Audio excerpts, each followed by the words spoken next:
Hello out there, everybody. How's it going? Dane here from Moving to Canada. Thank you so much for joining us for our live stream today. We're going to be covering what you need to know when you are planning a move to Canada. And once again, we are presenting this live stream in partnership with Simplii Financial. And I'm excited. I was just looking at the people tuning into the stream. We've got what looks like about 75 people in there right now. So if you're watching, whether you're watching right now live on Facebook or you're watching later on, which is right now for you, on YouTube, drop us a comment. Let us know where you're tuning in from. We did one of these a couple weeks ago. We had people from a bunch of different countries, which is always super cool to see. And I just always like knowing where our audience is. I'm based in Montreal, coming live from my apartment in downtown Montreal. And just a note for those of you who are watching the recording later on YouTube, you can use the timestamps that are right down there in the description to jump ahead if there are topics that interest you more than others. Just click on those little timestamps. As I mentioned, today we are going to be talking about planning a move to Canada, what you need to know. We're going to be covering a lot today, a lot of stuff. We're going to try to cover a lot of stuff. Everything from how to find a job in Canada, how to choose a destination, how to find accommodations, as well as figuring out your banking and your finances. And actually, to cover the financial topics in today's stream, we've got a special guest joining us once again, the Senior Director of Deposits and Investments at Simplii Financial. I came up with some new adjectives for you today.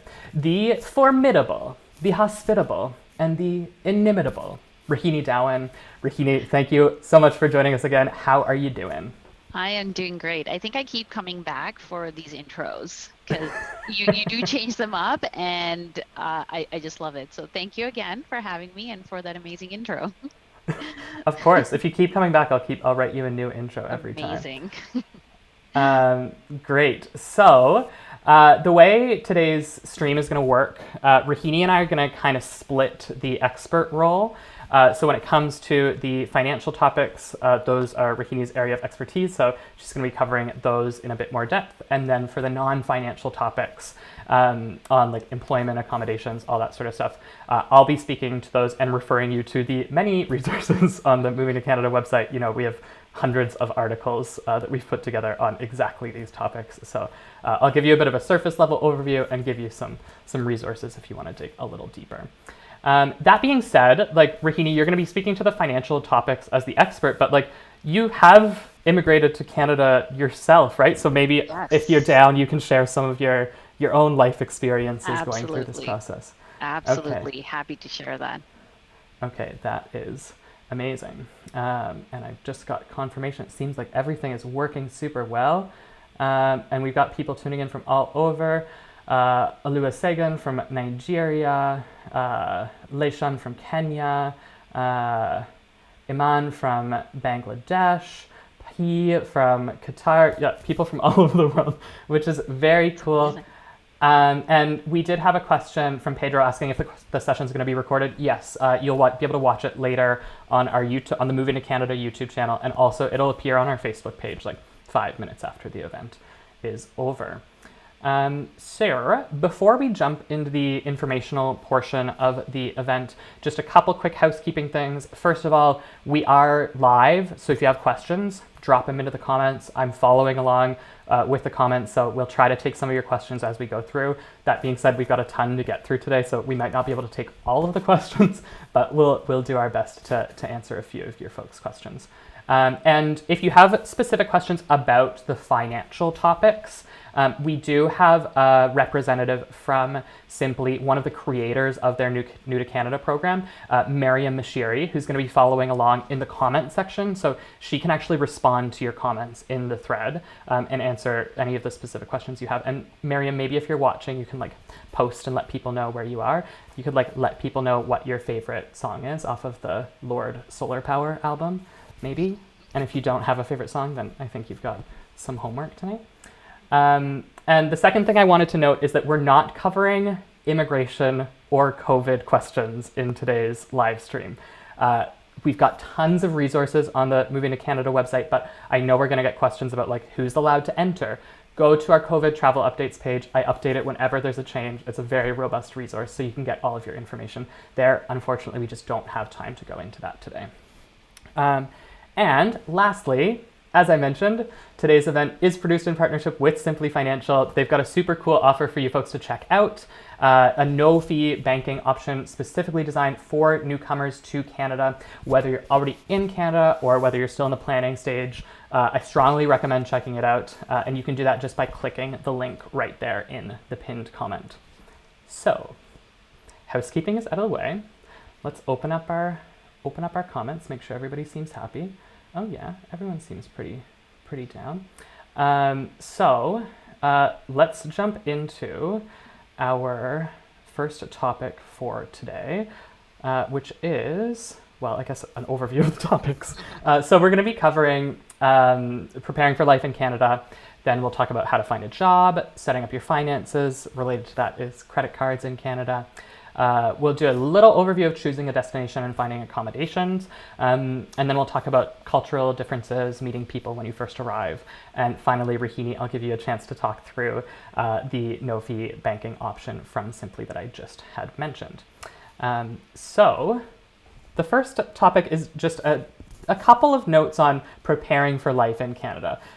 It is obviously a challenging experience moving from one place to another. Even like for me, moving from small town Nova Scotia to the city of Montreal was a bit of a shock. So it can be challenging, but it can also be incredibly rewarding.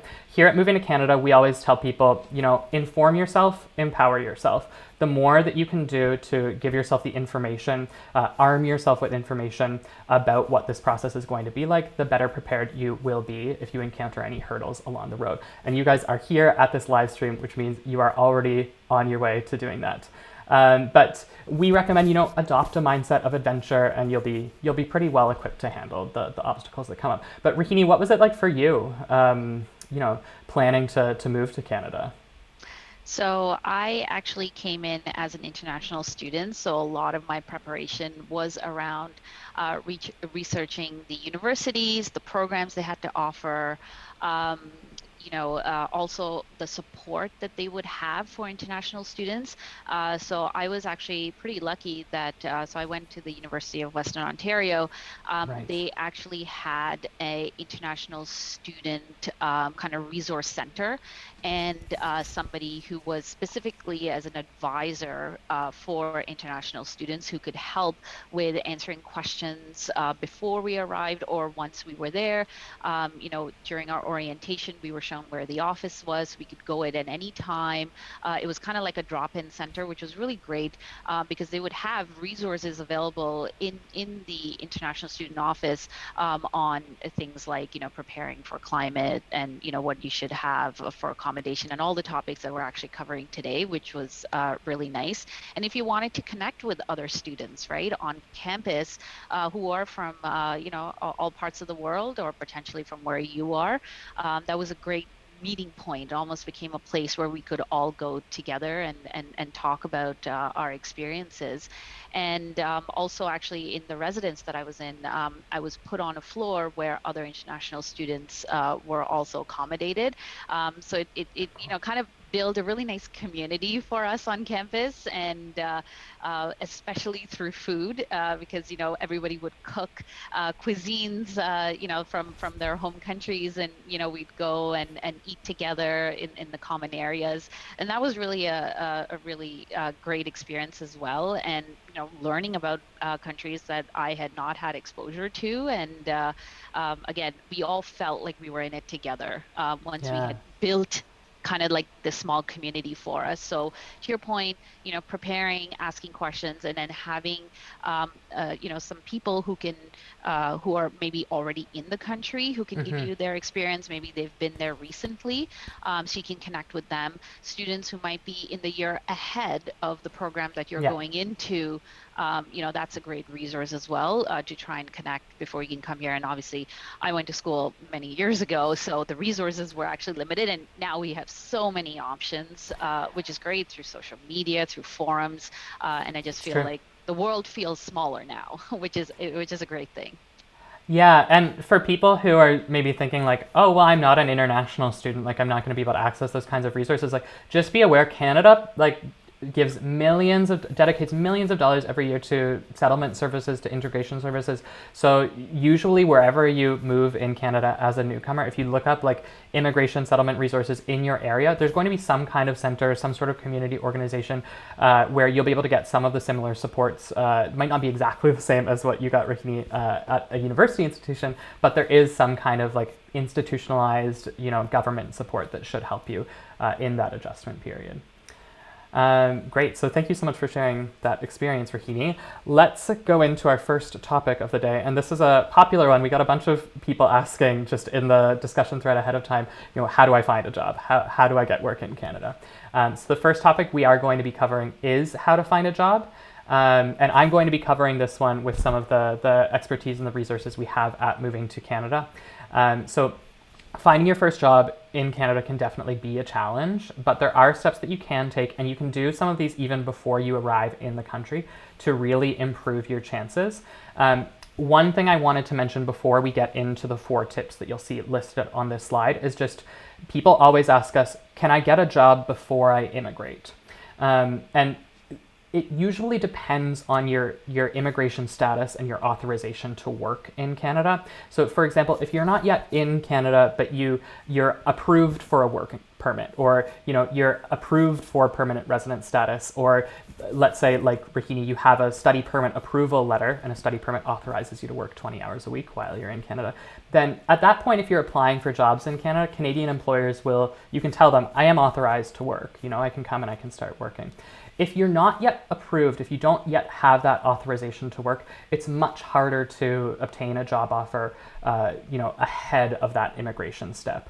It's not impossible, if you are a highly specialized worker and you have in-demand skills, you might be able to find a Canadian employer, but the Canadian employer typically has to jump through a number of hoops in order to hire a foreign national before they've been granted the authorization to work.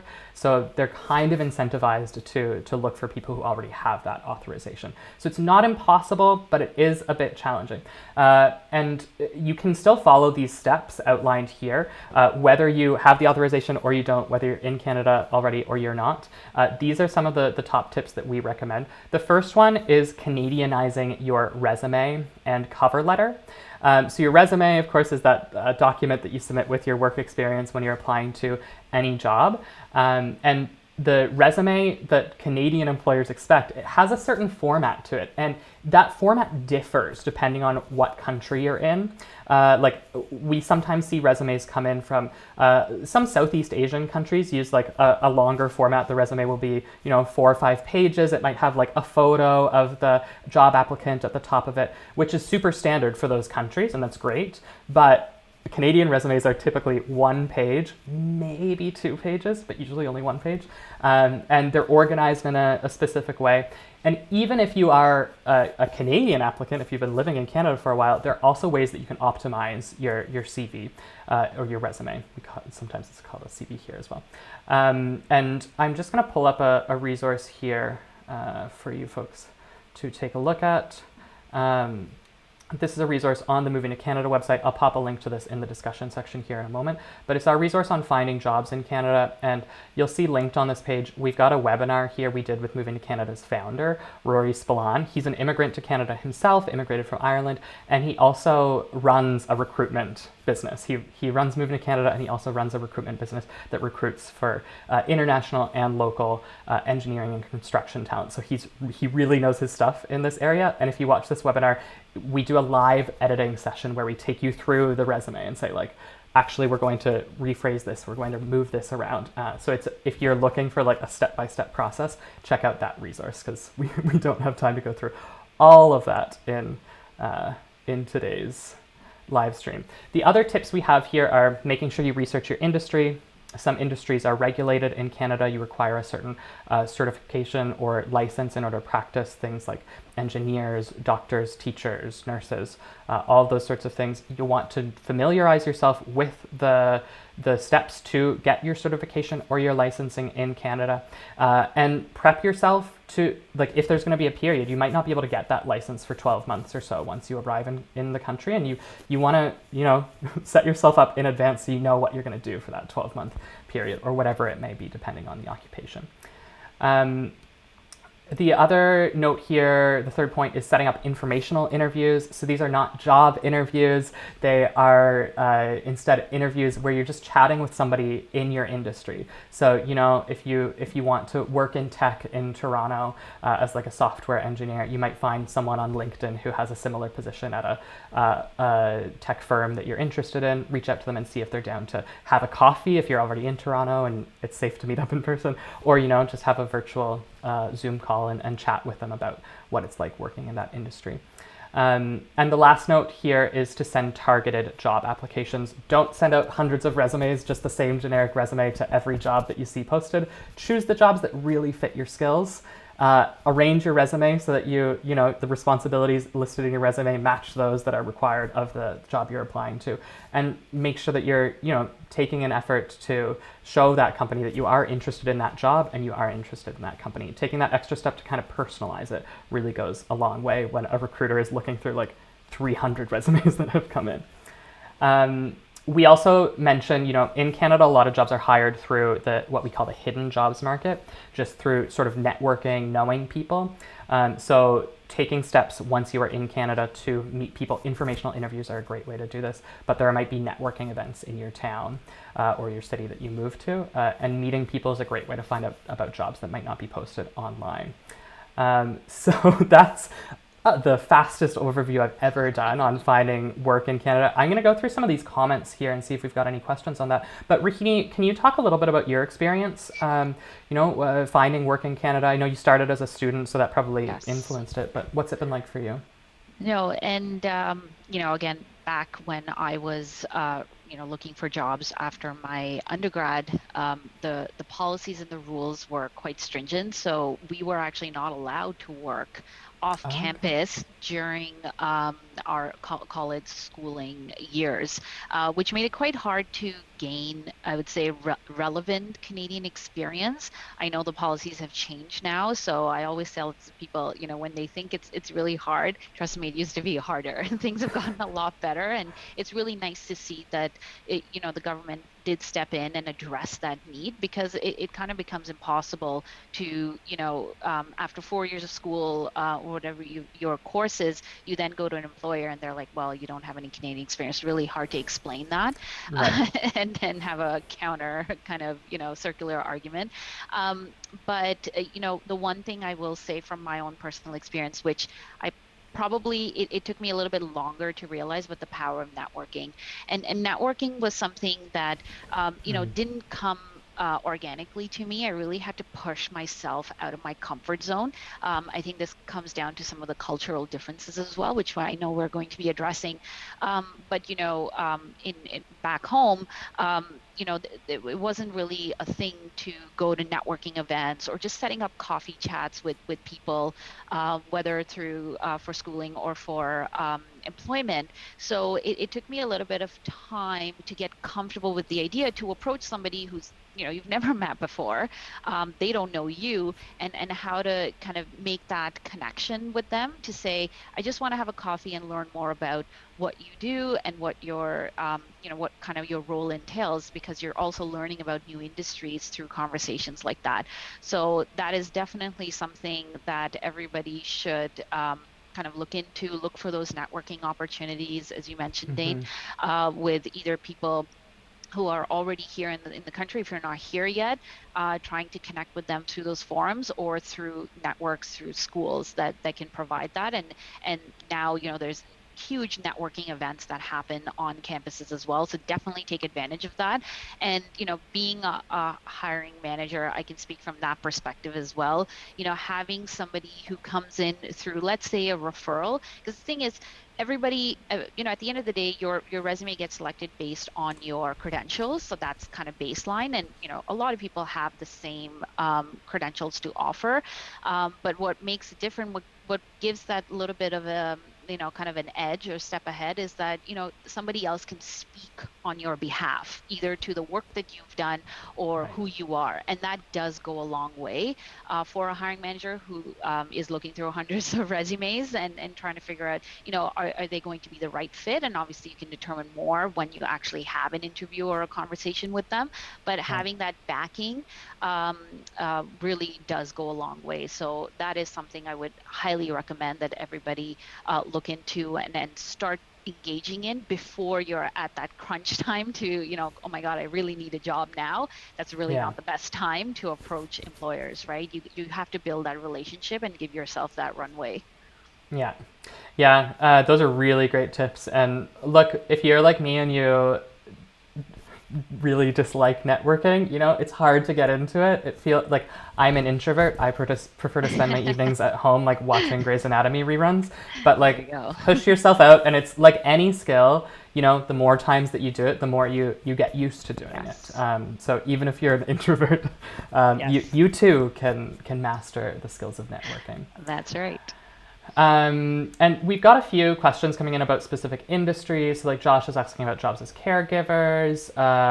Prithvi is asking about digital marketing jobs in Toronto. So we don't have specific information about job openings in those places. We do have a jobs board on the Moving to Canada website if you want to check that out. We do have resources on specific careers. So for marketers, we have a resource on the Moving to Canada website, our guide to marketing in Canada. We've got guides to Canada's caregiving immigration program. So Josh, Prithvi, head over to our website after the stream, and you'll be able to get more resources on those things at that point. So I think we're going to move on to our next topic here, which is setting up your finances. So Rohini, this is your area of expertise. Can you talk our audience through what they need to know about setting themselves up financially when they are planning their move and when they arrive in Canada? For sure. So, again, as a newcomer or somebody who's planning a move, setting up your finances can be a very daunting experience, and it is overwhelming. And there's now in the age of over communication and over information, it's really hard to sift through, what's the best, tools that are going to help you set up yourself and your family for success, and ensure that you're taking the right steps from the get-go, in order to have a strong financial setup with all the different products that you do need. And a lot of times people are used to having relationships with just one financial institution back Right. home. Here in Canada, there are many options as well. So you do have to do a lot of research and ensure that you're picking the products and a banking institution that meets your needs. One of the most important things is obviously setting up your bank account. The great thing with the Simply Financial New to Canada account is that it is entirely digital. You can do it all online from the comfort of your home. Um, you know, Wherever you are in the world, you can access it, and you can have the account set up even before you arrive in Canada. And we'll go through just in a couple of slides exactly what you need to open the Yeah. account. It's very simple, and literally just does not take that much time to get this set up. The next thing that you probably should have is to, get a credit card. Um, it is an important way to pay for things, whether you're doing, kind of online shopping. And as we've seen through COVID, the reliance on online purchases has definitely gone up, Yeah. but obviously important for those in-person purchases as well. And one of the most important things related to getting the credit card is that you're also building your credit history. Um, and that is something, it's almost like a report card Mm. of who you are as a client. When you do approach a financial institution, your credit score is definitely something we would look at to assess whether, you are a good client and what your history has been. So it's important to start building that, because a lot of things like purchasing your first home and other pieces that you will start to look into from a financial kind of credibility perspective, your credit score is pegged to that.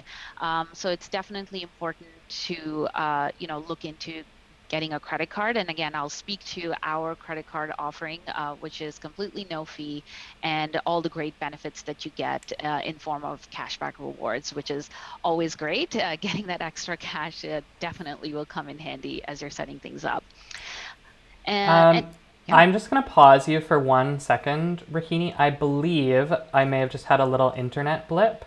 It told me that I had been disconnected for about the last 15 seconds or so. Sure. So just for safety's sake, would you mind just revisiting the end of, I guess, just credit Just the history? credit What history. is the credit Sure. history and what's it used for in Canada? Absolutely. So as I was mentioning, your credit score is like a report card Okay. that any financial institution would look at, especially for things like as you look into further purchasing your first home when you're in Canada. Referring back to your credit history will be sort of a piece of information that financial institutions will look at. So it's very important to start building that credit history and ensuring that your score is at a healthy level as soon as you can once Okay. you arrive here. Okay, great. Thank you so much for repeating that. And I think the next topic here is applying for your social insurance number. And we've had a couple of people ask us here in the comments about that. Um, Right. yeah.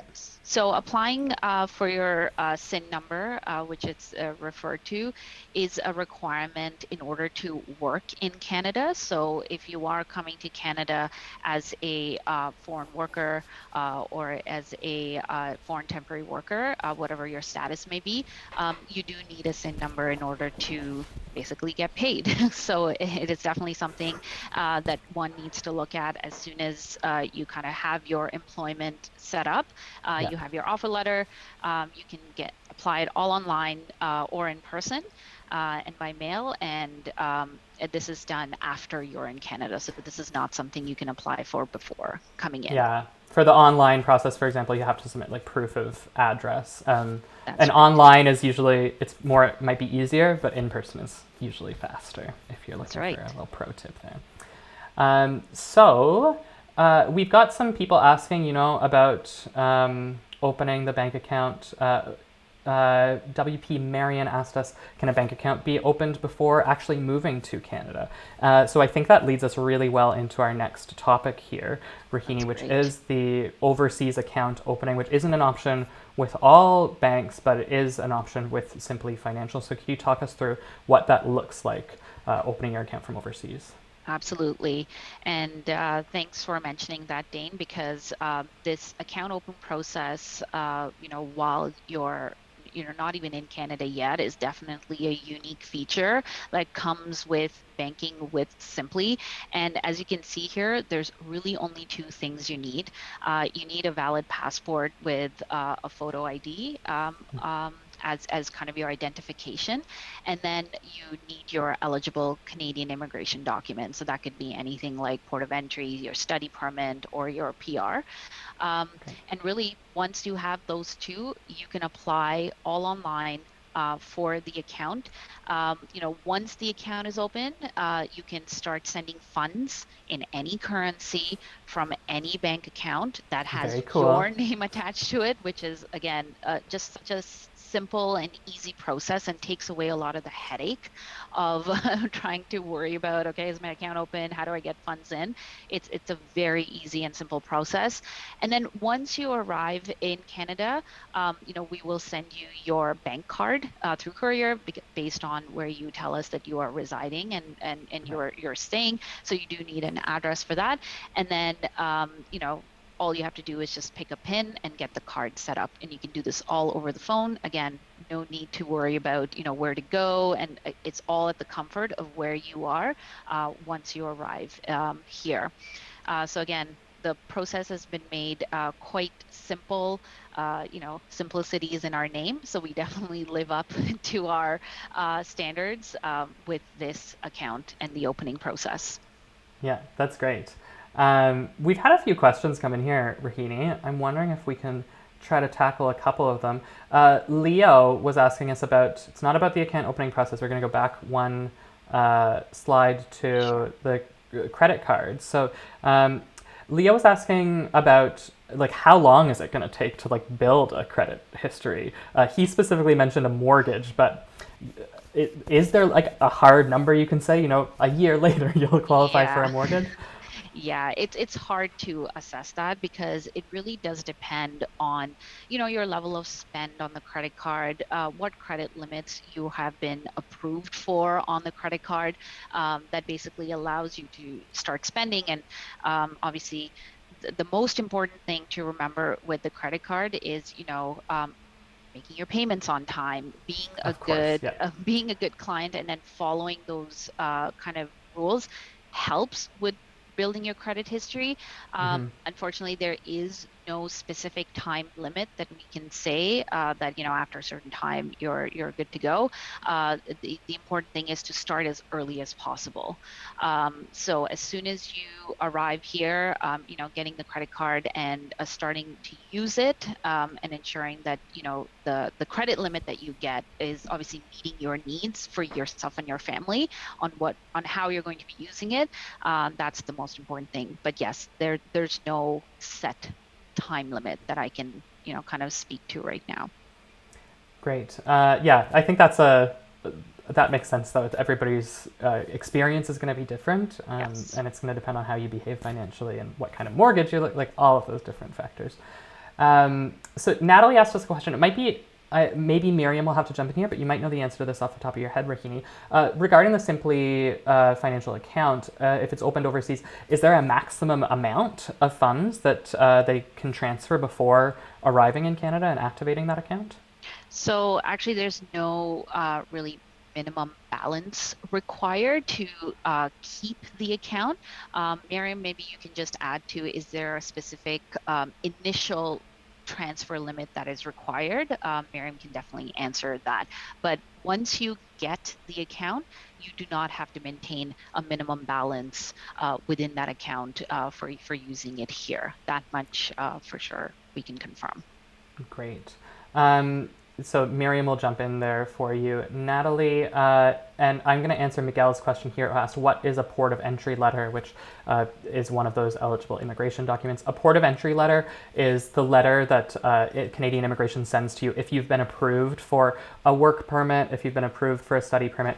They give you this letter that you present at the border or at the port of entry to activate your work permit. So you don't actually get the work permit until you arrive, but like the port of entry letter is confirmation that you've been approved for that. So that's why it's one of the accepted documents for for banking, but for a lot of other related activities as well. Okay, so we've talked about the account opening process for Simply. We've talked about the importance of getting your banking set up. Miriam, Rohini, can you tell our audience a little bit about this offer? Like, I think it was John was asking about like what's Simply all about. Like, what is this offer? So, can you talk us through the Simply Financial no fee checking account? Absolutely. And this part gives me the most joy because we truly are very passionate about it internally. For everybody who has worked on this account, especially Miriam and her team, we really ensured that the offering that we are putting forward is the most competitive.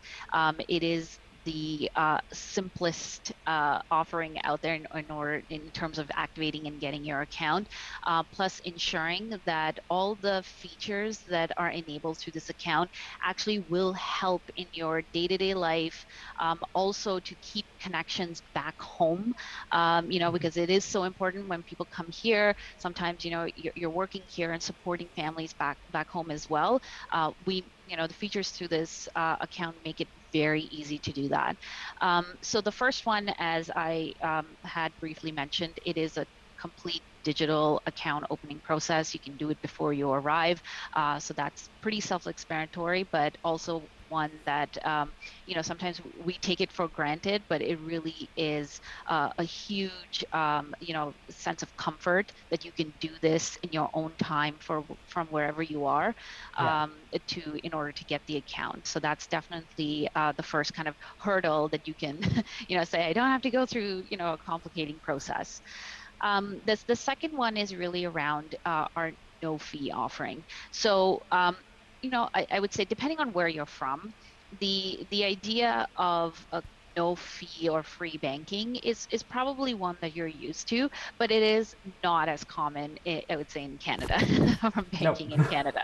So, the fact that we do not charge fees to access your money, to open the account, and kind of maintaining it and keeping the account open, again, is a huge sense of relief.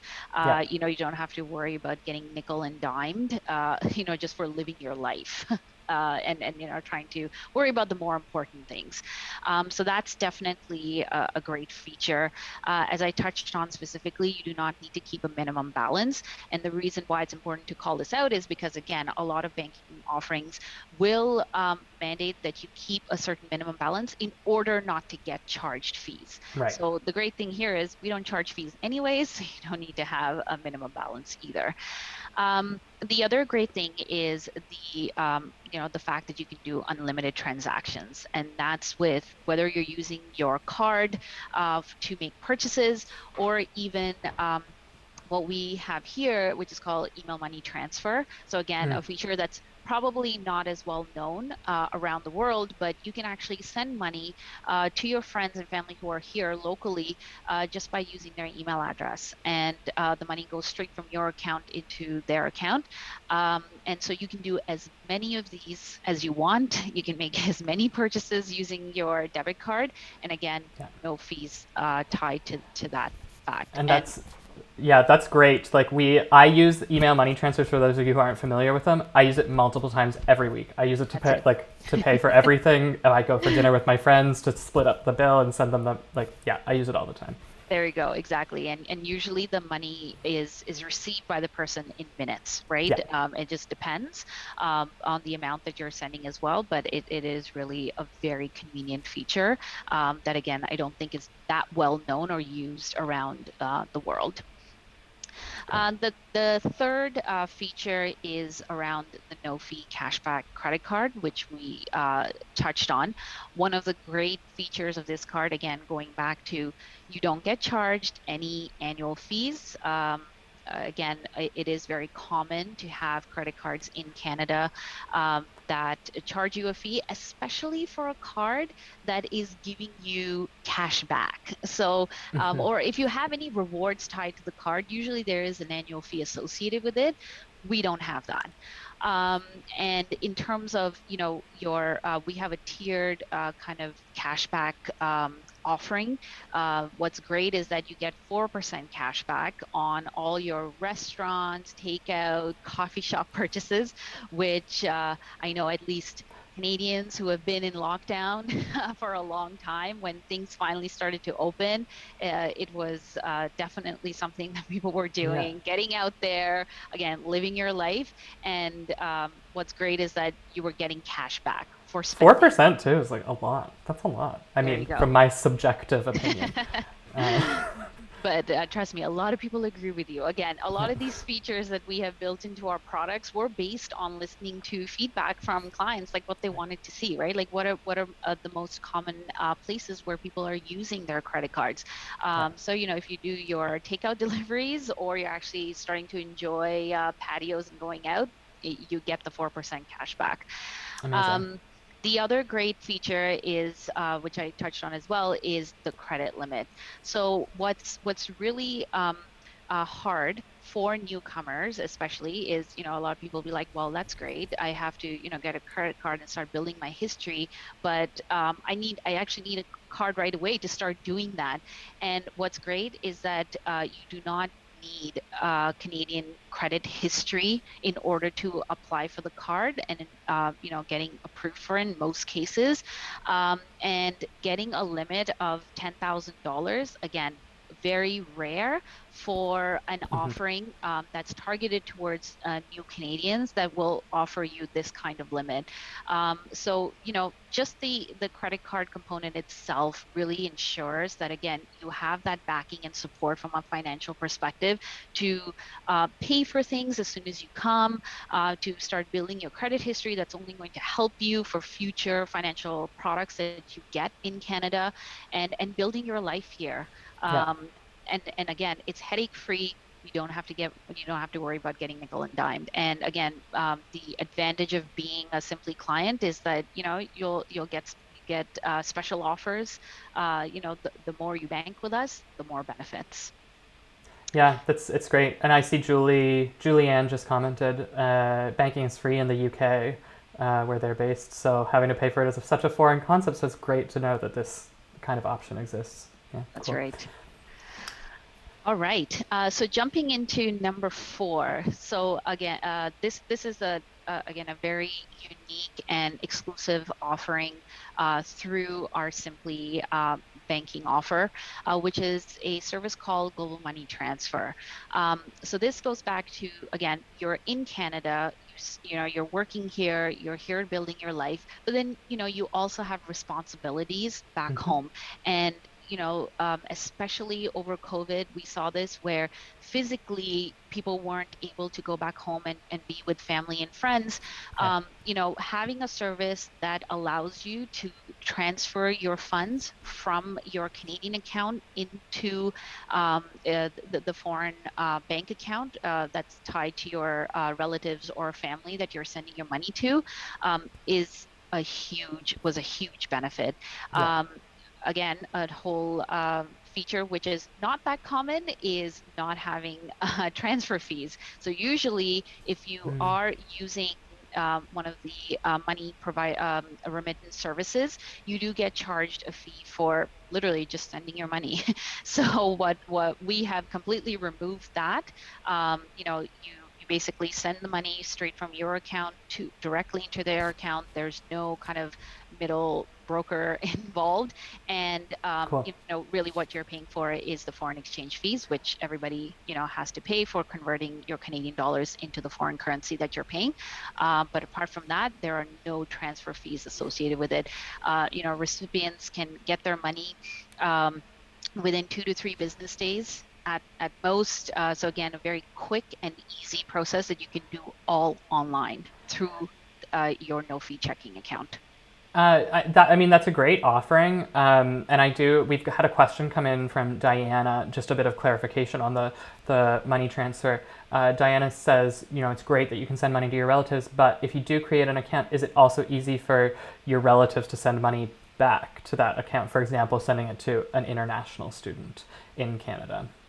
Yes, and that would just be dependent on the the person who's in the foreign currency, what Mm, rules and restrictions their bank accounts are associated with right. it, but there's no limitation for our accounts to be able to receive the money. So that is, it's definitely, there's no restriction there. Great. And Eric is asking us about ATMs, which I see we're going to cover in maybe point Yes, six. But while you go through point five and point six here, what I'm going to do is just open up the Simply web page with the New to Canada offer that'd and be just great. scroll through so people can take a look at that. And folks, just remember, if you are interested in checking out this offer now or at a later date, you can just click the link there in the pinned comment. It will take you right to the page that I am about to show off here. So sorry, I'll turn it back to you, Rohini, just to cover the Yeah, for sure. last points here. So point number five, just basically, it puts a monetary value to what you're getting with the no fee checking account offering that we have for our new to Canada audience. With all the different features that I have listed, the fact that you're saving on, your daily banking fees, your credit card fees, fees to not, no fees associated with transferring your money, as well as we have a great program called the Refer a Friend program program, which is another great way to get more cash back with us. So when you open an account and you refer one of your friends to open a Simply account, um, once they have done that successfully, you both get cash back for doing that. And guess what? There are no caps to it. So, you wanna refer 100 friends, 200 friends if you're one of those popular influencer types.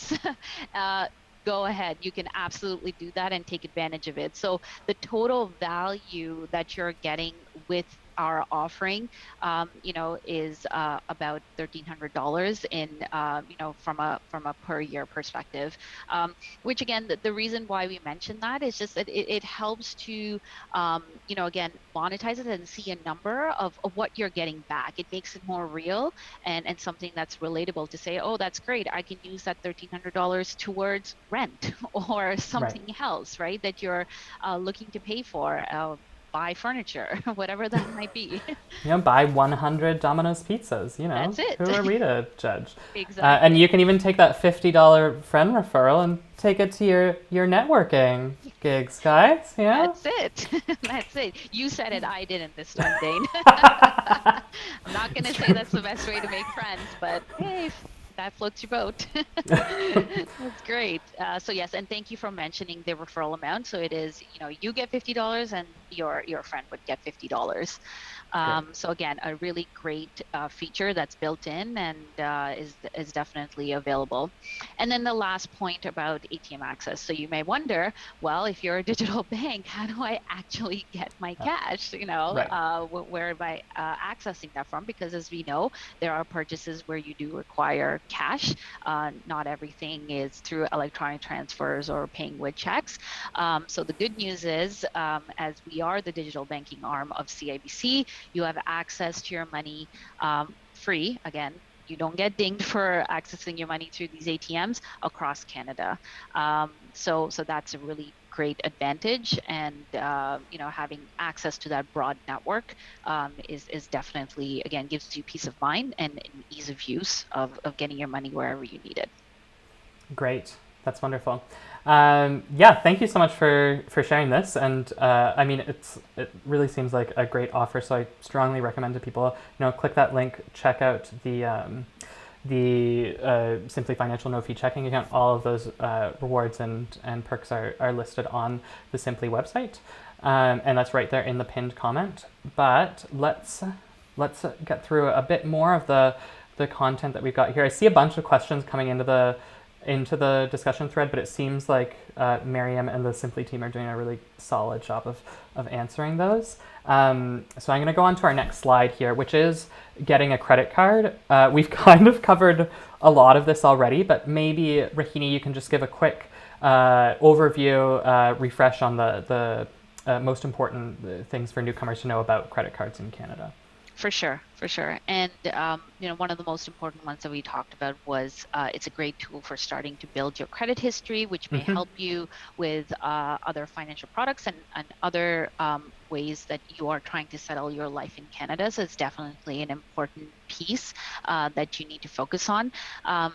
We did have a question around, well, how do you build your credit history? And one of them is, good rule of thumb is always making your payments on time. Yeah. Because that can sometimes quickly get out of hand and, one pay statement to the next. And, there's definitely ways to safeguard yourself against that. But good rule of thumb is just, you get a credit card statement. It shows you when you're supposed to make your payment. You can ensure that you can make your payments on time. And guess what? You can do it all through your no-fee account. So you can pay your Yeah. bills, make your credit card payments, all through the account as well. And this, it depends. This next one, I wouldn't say is an ultimatum, but one way again is to ensure that you're not, firstly, at least going past your credit limit of what you have been approved for. So like we mentioned with our offering, clients can be eligible for up to $10,000. So, it is good to stay within that limit that you have Yeah. been approved to ensure that, again, your report card on being a good client, this is adding to that. Yeah. And, again, just recapping our offering, you do not need Canadian credit history in order to be approved for our card. You can be eligible for that and getting your up to $10,000 in your credit limit, and the 4% cashback benefit that I mentioned on restaurants and takeouts. Plus, we've got a whole other tier of you're basically getting cash back for all purchases. It's just a different limit and amount. And then perhaps you can just mention that on the website as well, Dane. Like all the information for the credit card is mentioned in there. It Right. links out to our credit card page. So definitely take a look at all the benefits associated with our card. Great. Yeah. And again, click the link in the pinned comment. It will take you over there and you'll be able to check that out. And I'll pull up that page again in a little bit. I did just want to note there are a few people asking, Jasmeet is asking about the Federal Skilled Worker Program. There are some people asking about proof of funds, requirements for immigration applications. Unfortunately, it's not within the scope of this live stream to get through the immigration questions. We've still got a bunch of other stuff to cover. But I promise you, if you want more details on those things, like we have tons of articles on our website, like we've written about what's the state of FSW, and we have details on the proof of funds requirement and all of that on the Moving to Canada website. So head over there. Izetta asked a great question. I'm just seeing this come in before we move on to our next topic. Debit cards, is that possible through Simplii? Yes, absolutely. So when you open the account, as mentioned, I think it was in one of the previous slides, that once you arrive in Canada, we will courier your debit card to you. So you definitely have access to a debit card. Great. I think so. Yeah, it's so digital that people are like, huh, is it just fully digital? Exactly. Well, you could upload your debit card to your mobile wallet and then just tap your phone. So it does become virtual if you wanted to. Then you got to be really careful if your battery's dying in the middle of dinner. Then you can't pay for it. That's right.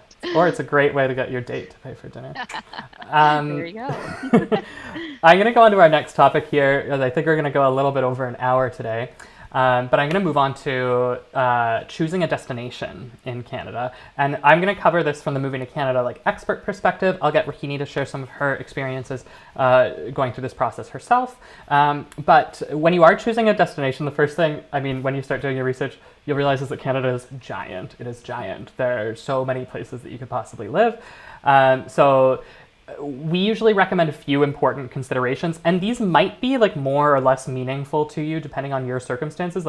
If, for example, if you have if you're coming to be with family, or if you're coming with a job offer in hand, or like Rohini, you're coming to go to a specific school, you're not really, the decision has already been made, right?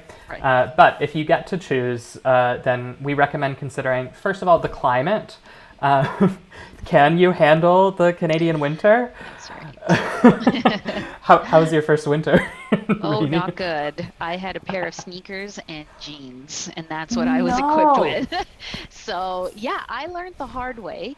And I will say it again took me some time to understand that what I had equipped myself coming from back home in India would not be good enough to survive the harsh climate. So luckily, with the help of my friends, they took me out. I got the right gear, and finally, felt like I could actually enjoy some of winter, because until then it's miserable, right? If you're not equipped, it's like having the right tools to build a house. Yeah. So people don't realize that your winter gear is I say spend money on boots. The boots, you'll be I can just buy this $20. No, if you have the money, spend it on your boots. Man, Yes. you will not regret it. Boots, coat, Agreed. hat, scarf, mittens, maybe snow pants, maybe some long underwear. You know. That's right. Just a few things. The unfortunate reality is that really wherever you live in Canada, you're going to experience winter. It might be a little bit harsher in some places than others. The one exception being you might be able to get away with a milder winter if you go to Vancouver. Or like Victoria, Vancouver Island, that little area. It's a little bit milder there. They usually still get some snow, but like the rest of us don't really consider it good enough for winter. But if you like the West Coast, maybe you can head there. The second point here to consider is the cost of living. So cost of living varies dramatically from city to city, from region to region. Like, are you willing to pay more to live in a major city? Like, if you're moving to Toronto, for example, or to Vancouver, the housing markets in both of those cities are like red hot. We just did a video on moving to Toronto. You can check it out on our YouTube channel if you want. But in the research I was doing for that, I found that an average apartment, one bedroom apartment in Toronto's downtown core is $2,000 a month right now, which is a lot of money. It is. It is. That being said, if you look at point three, like the average wages and the employment opportunities, sometimes that will counterbalance the cost of living. Like usually if you're working the same job in Toronto as you are in Montreal, you're going to get paid more for it in Toronto. But you got to do a bit of research and some calculations there. And be aware that if you choose to live, somewhere that's maybe not one of those major cities, if you choose to live in a smaller or a medium-sized town, you might be able to find more affordable options that still have some like pretty solid career opportunities. I noted in the third point, like employment opportunities is something to think about. Like if you really want to advance your career and you're like really a go-getter in that regard. Like let's say you want to work in tech, and you want to like innovate. Like you might want to consider different regions and what their tech communities are like the Toronto Waterloo Tech Corridor, which is like between Toronto and Waterloo and all of the little cities in between. That's a sort of known as like the innovative tech hub of Canada. So you might want to go there. But if you're a tech worker who's happy working for, a smaller company in a small town, like you'll be able to find a great opportunity there easily, and it might come at a bit of a more affordable cost of living.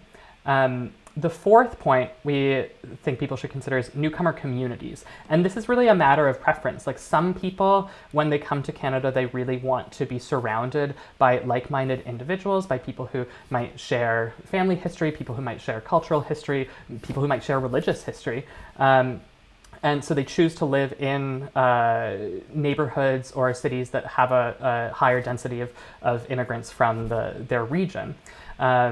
So if that's important to you, the great thing is that Canada accepts the huge numbers of immigrants, so you're going to be able to find that as well. You've got to do your research. But like when we were in Toronto, I was also researching like the demographic makeup of Brampton, and Brampton has like a huge population of newcomers from India, also a huge population of newcomers from Jamaica. So like that might be a place to look if you're from one of those two regions and you want to be surrounded by your community.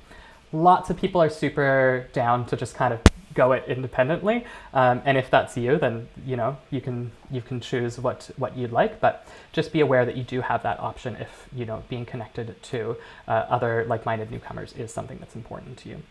And the last point here is regarding lifestyle and the pace of life. So if you're raising a family, where do you want to raise them? What kind of like pace do you want life to go at? I feel like people sometimes are like, I've got to go to Toronto, I gotta go to the GTA, I gotta go to Vancouver, I gotta go to one of these cities.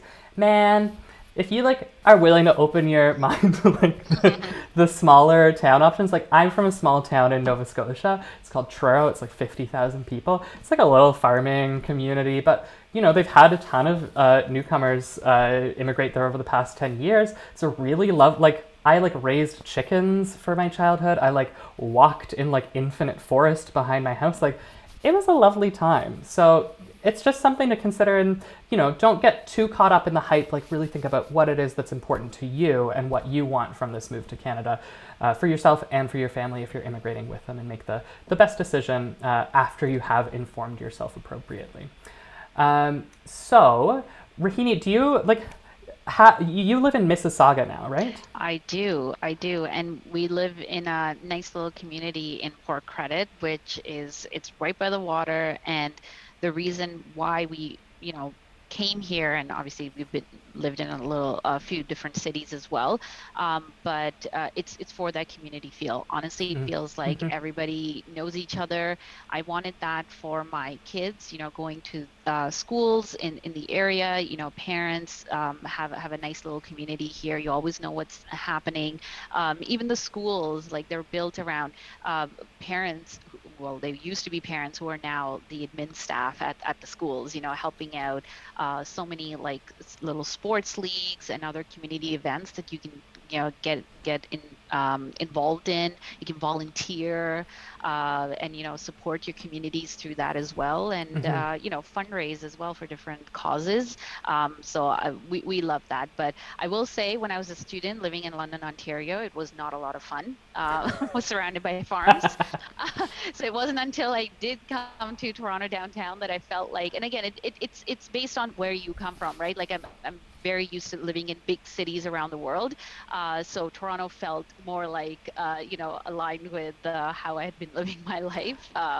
London felt a little different, but nothing Of against course. that. Yeah, and like I feel like I just really sold small town life, but also bear in mind that the second I turned 18, I moved away from the There you small go. town, There you went to go. Montreal. Yeah, so and we just visited Mississauga. Like we did a couple of videos a couple of weeks ago. We were in Toronto for a couple of days, and then went to Mississauga. And I had really not spent a ton of time in Mississauga before, and was like, it felt really lovely. Like I was a little surprised. No offense to Mississauga, but it did have more of a community feel to it than like the bustling like downtown of Toronto, where you're like, oh gosh, It's what's all over. happening? Yes. Great. I'm going to move on to a related topic here, which is finding accommodation in Canada. Again, for some of you who are coming and you might already have connections, you have family, you have friends, maybe you're going to university and the university has like a residence or something for you to stay in. This might not be that important to you because you might be able to have someone else in your support network figure out accommodation for you. But if you're coming and you're kind of figuring it all out on your own, we recommend a few steps. And the reason that we do this is because there are a number of like ways that you can kind of get conned or scammed when it comes to accommodation. You can either get actually frauded, or you can get kind of conned into taking a place that's like significantly lower quality than you think, and then you've signed a year lease and you're stuck with this like, you know, apartment that is going to negatively impact your quality of life over that period of time. So we recommend starting with temporary accommodation when you arrive in Canada. You can do this, on Airbnb, like book something for a month or 2 months. There are also, especially in the larger cities, like some organizations that will offer like these short-term, like month or 2 month leases. So you can get a temporary accommodation. And that allows you, once you arrive, to take the time to go out and view long-term accommodations in person. You're going to be able to go out and feel out the neighborhood. You'll be able to go out and see these apartments, because the people who are listing these, sometimes their pictures are misleading. Sometimes the online ads, like they'll say all the appliances are here and you arrive and they aren't. People can con you a little bit there. So it's important to go view these accommodations in person. You can also usually meet either someone involved with the rental organization or maybe the actual landlord, see how that relationship feels. And this is about, of course, if you're renting, which I think most people often choose to rent if they're arriving for the first time before purchasing property. The third point here is familiarizing yourself with your rights. So as a renter, as a tenant, you will have specific rights depending on the jurisdiction that you're in. So they kind of vary province to province, city to city. For example, like here in Montreal, a landlord's not allowed to ask you for a security deposit. They can ask you for like the first month's rent up front to like secure the rental. But if they ask for additional money, which lots of them try to do, it's actually illegal. So you want to familiarize yourself to see if there are specific rights that you should be aware of for the region that you're moving to. And that's related to, all of these are related to the fourth point here, which is don't fall for rental scams. Be vigilant, do your research. I moved to Halifax last year, which is a city in Nova Scotia on the East Coast, and I almost got scammed. And like, I'm from there, like I grew up there, Oh, like no. I should be able to spot this, but like, I applied for this apartment. I had like all of these emails, all of these phone calls with this guy, like a lot of time. And then just sort of right at the end before it was supposed to happen, he like sent me an email and was like, I've actually had to go to Florida for a family emergency. I still want to do this, but I took the keys with me and I just need you to wire me like $75 so that I can That's pretty send you back the elaborate, keys. I will say. That's an So elaborate. elaborate scam. That's why I Yes. was It's like, I hard. almost just paid him, but I ended up Googling it and I found all of these articles that were like, no, this is a scam. Absolutely do not pay this Yeah. man. So like, and that's it. People are elaborative. They're creative, elaborate and creative. So you want to be a little That's it. careful there. Do you have That's right. any of your own experiences? I did not know. I did not have a scam, but again, not knowing a lot of people in the country, unfortunately, I had to. I was renting an apartment that was a two-bedroom, but I didn't know the other person, so the landlord had gotten the first renter and then kind of put the second room up. So that was a big risk. I will say did not go well, Yeah, but it was a shorter term rental. So that's the other thing. If you're not very sure, perhaps going to shorter term rentals versus, but that's it. locking yourself in for a full year where you're not going to be able to get out. So it was very lucky that it was shorter, and then from then I had more control over who I roomed with, and I was able to Yeah, get somebody who is a great friend until today. So I'm glad it all worked amazing. out. Yeah, that's great, and that's the key. Start with short term if you're ever worried about it. Katie asked us in the comments here, what websites are the best to find rental accommodation in Canada? I mean, it really, you got to be vigilant no matter where you're looking, but like the common ones, Facebook Marketplace actually has great rental Yes. listings now. Kijiji and Craigslist are still pretty popular, but another popular option, like I found the apartment that I live in right now in a Facebook group for Montreal housing. So you might be able to find Facebook groups for like even newcomers from like new from Ireland and Toronto. Like there's groups like that, and you might be able to find accommodations in those sorts of groups too, especially if you're looking for like people from the same place that you've come from, if that's something you want in a roommate. Great. So our last point here is just a couple thoughts on cultural differences and meeting people when you first arrive. For some people, this isn't going to be a huge issue. Cultural differences are a reality usually whenever you move to a new place. Like I said, even as someone who's Canadian moving from small town Nova Scotia to Montreal, it was a bit of a shock. But the intensity varies. If you're like an extrovert who loves adventure, it might be totally fine for you. You might thrive off of it. But if you're more of an introvert like I am and you struggle a bit with, getting out there and meeting people, there are some things that you should be aware of. First, we mentioned before, Canada has all of these settlement services for newcomers. Check where you've moved. If they have like immigration and settlement services, they might have networking events. They might be able to put you in touch with like a mentor or set up like some informational interviews, connect you with community groups, all of that sort of stuff. So that's always a great first place to start, because the government just like they're just putting money in there to help people like you access this kind of community support. So start there, but aside from that, we've had some of the Moving to Canada team members who have immigrated to Canada themselves suggest a few quick and simple tricks. First up, joining a club, joining a sport, an activity, for example. It's a great way to get out there and meet people. You can now connect online using like Facebook groups. You can use apps. I think Bumble now has like Bumble BFF. They've moved into friend dating instead of dating, which is kind of fun. You can hang with your work colleagues, maybe. I don't know if people can hang out maybe on a patio, Yeah. if you're comfortable For with now. that. Hopefully, like soon you can just hang out with your work That's right. colleagues. Our last suggestion is my personal favorite, but it's maybe the least convenient, which is getting a dog. We stan dogs here. Yeah, I mean, I don't have a dog because I'm not responsible enough to care for one, but I love people who have dogs. So So there you go. it's a good way to become. You found your tribe. Yeah, exactly. That's good.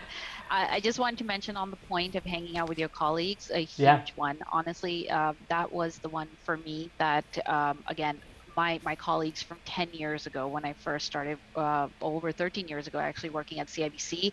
I was a bridesmaid in their wedding. They came to my baby showers. Like, it was just so great.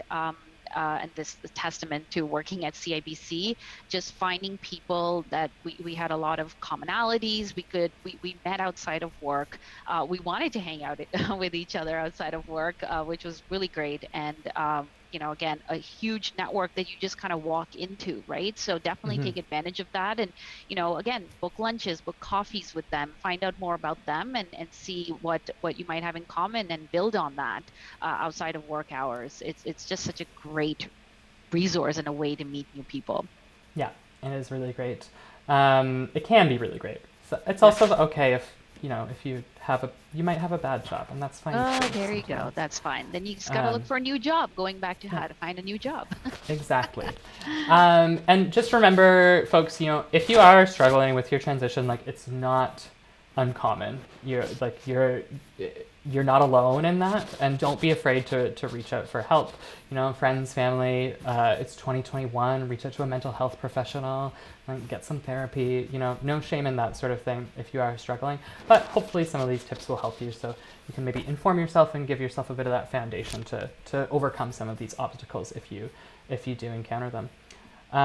So we're a little bit over time, but just before we wrap up here, Rohini, I do want to give you one last chance. This live stream was produced in partnership with Simplii, and you did a great job of explaining the Simplii no-fee checking account offer for newcomers before. I'd just like to give you one chance to review it again before we wrap up the stream. Great. No, thank you for that. And, just to go back to the fact that we're incredibly proud of what we have built here. Like I said before, a lot of feedback has been taken into consideration on what our offering entails. And, we want to continue to evolve. So I will say, after, today's session, please reach out to us. We'd love to hear from you on how we can even make things better. What are some of those other obstacles and hurdles that you've been hitting with setting up your finances as you're thinking about your move to Canada, or if you're already here.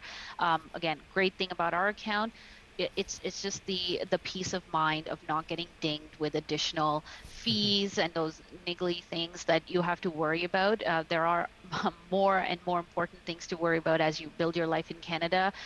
Banking fees is really not one of them with us. Again, a great features on getting a credit card with a really attractive limit, being able to do as many transactions as you want, whether it's transferring funds internally when you're here locally through email money transfers, or sending money back to your loved ones and friends abroad through our global money transfer service.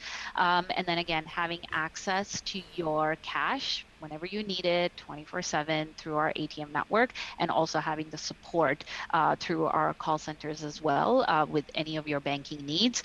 And again, refer a friend. Great way to meet new people and, you know, Yeah, get, making some additional cash for yourself as well. So lots of great benefits. And like I said, please reach out to us. We'd love to hear from you.